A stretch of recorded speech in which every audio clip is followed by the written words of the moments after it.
가구소득 인정액이 기준 중위소득의 30% 이하는 생계급여를 받을 수 있습니다. 자, 40% 이하는 의료급여 수급자로 결정이 되어서 의료급여도 받을 수 있고 주거급여나 교육급여도 받을 수가 있습니다. 자, 가구소득 인정액이 기준 중위소득의 46% 이하는 주거급여를 받을 수 있습니다. 2021년에는 주거급여 수급자를 선정할 때 45% 이하였는데 2022년에는 주거급여 수급자를 선정할 때 46%로 바뀌었습니다. 또한 50% 이하는 교육급여 수급자로 선정될 수 있습니다.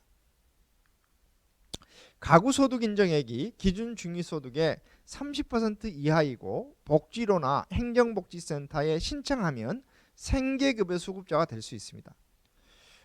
우리가 흔히 기초생활수급자 중에서 어떻게 보면 생계급여, 의료급여, 주거급여, 교육급여 모든 급여를 다 받을 수 있는 사람은 생계급여 수급자입니다.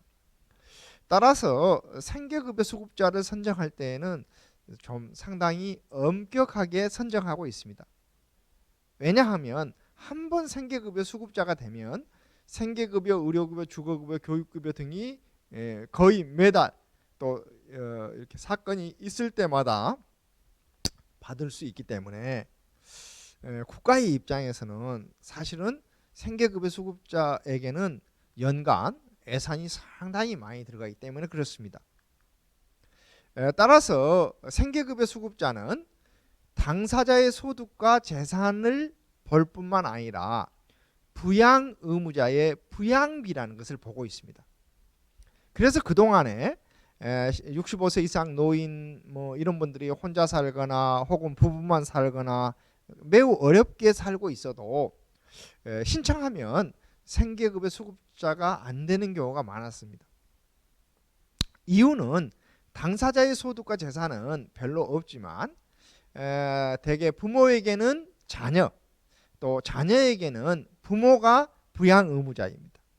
그런데 자녀의 입장에서는 부모가 어머니, 아버지 2명밖에 안 계시지만 부모의 입장에서는 자녀가 만약에 뭐 5명이다.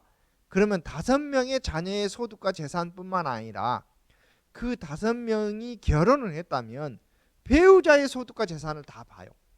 그래서 사실상 부모가 생계급여 수급자가 되려면 10명의 자녀와 그 배우자 10명의 소득과 재산 중에 조금이라도 좀 먹고 살 만한 사람이 있으면 그동안에 생계급여 수급자가 되기 어려웠는데요.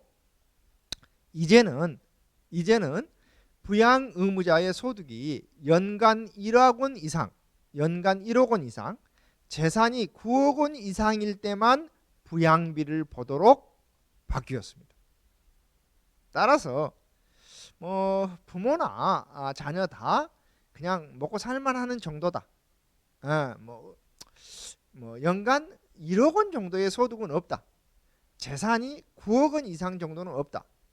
뭐 요즘은 집값이 워낙 비싸졌기 때문에 뭐 수도권에 사는 사람들은 9억 원 이상의 집이 뭐 흔할지 모르겠습니다만 뭐 중소도시나 농어촌의 경우에는 재산이 9억 원 이상인 사람이 그렇게 많지 않습니다. 뿐만 아니라 과거에는 만약에 부모가 생계급여 수급자를 신청하려면은 자녀의 정보이용 동의서라는 것을 다 받아서 제출했어야 됐어요. 그러면 자녀가 5명이다. 그러면 5명의 뿐만 아니라 그 배우자, 뭐 며느리나 사이죠. 이 배우자의 정보이용 동의서를 받아와야 됐는데 사실 자녀 배우자가 10명쯤 된다.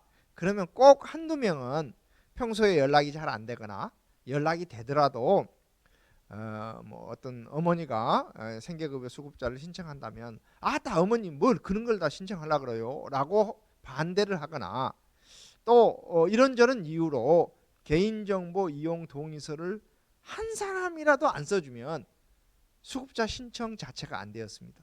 자, 그런데 지금은 그 부양 의무자 관계에 있는 사람이 1억 원 이상의 연간 소득이 있는지, 재산이 9억 원 이상이 있는지 여부를 담당 공무원이 공부상으로 확인하는 것으로 바뀌었습니다.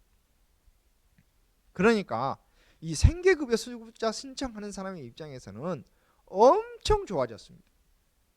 따라서 일단 좀 독거노인으로 어렵게 살거나 중증 장애인으로 어렵게 살거나 부모가 있기는 하지만 자녀가 독립해 있는데 어렵게 산다 하면 과거에 비해서 훨씬 생계급여 수급자가 될 가능성이 높은데, 이것도 본인이 행정복지센터에 신청할 때만이 이게 조사가 이루어지기 때문에 신청해야 준다는 것을 꼭 기억해 주시기 바랍니다. 생계급여 수급자는 생계급여뿐만 아니라 의료급여, 주거급여, 교육급여를 받을 수 있고, 생계급여는 매달 가구원 수를 고려해서 생계비를 받습니다.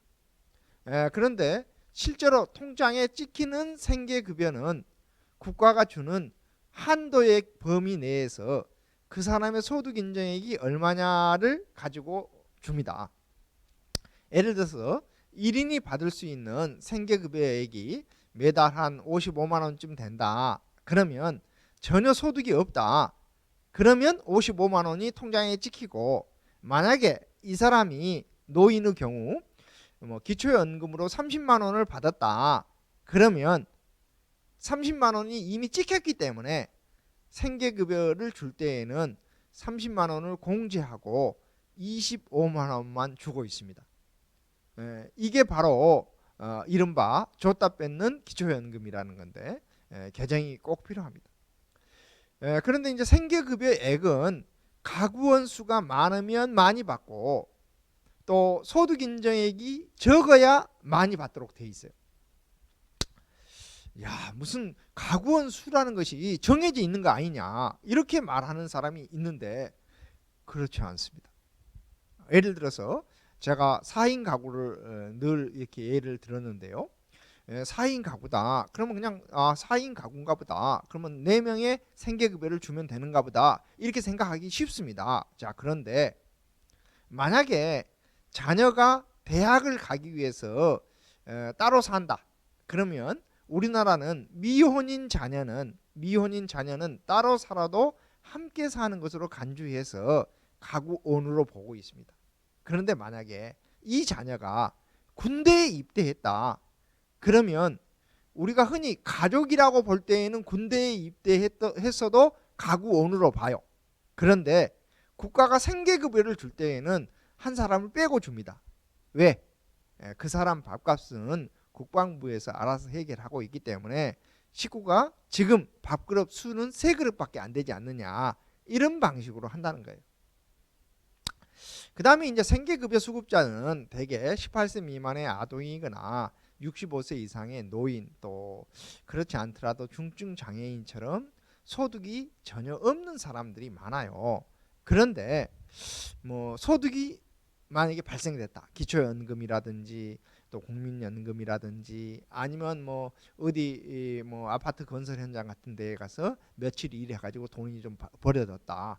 그러면 근로소득에서는 30%를 공제한 나머지 돈을 소득 인정액으로 간주한다 그랬잖아요.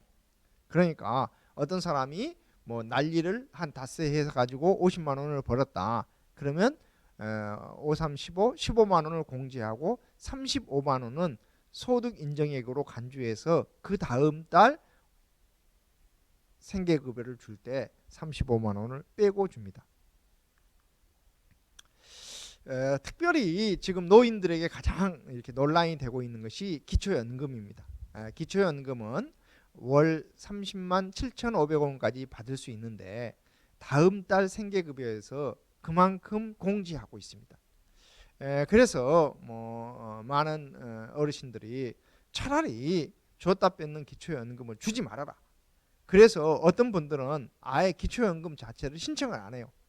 기초연금법에 의하면 기초생활수급자는 기초연금을 신청하면 최고액을 주도록 되어 있음에도 불구하고 국민기초생활보장법 시행 규칙에서 이 기초연금을 소득 인정액으로 산정하는 이전 소득으로 간주하고 있어요. 그래서 이 문제가 계속 논란이 되고 있는데 저는 기초연금으로 주는 돈은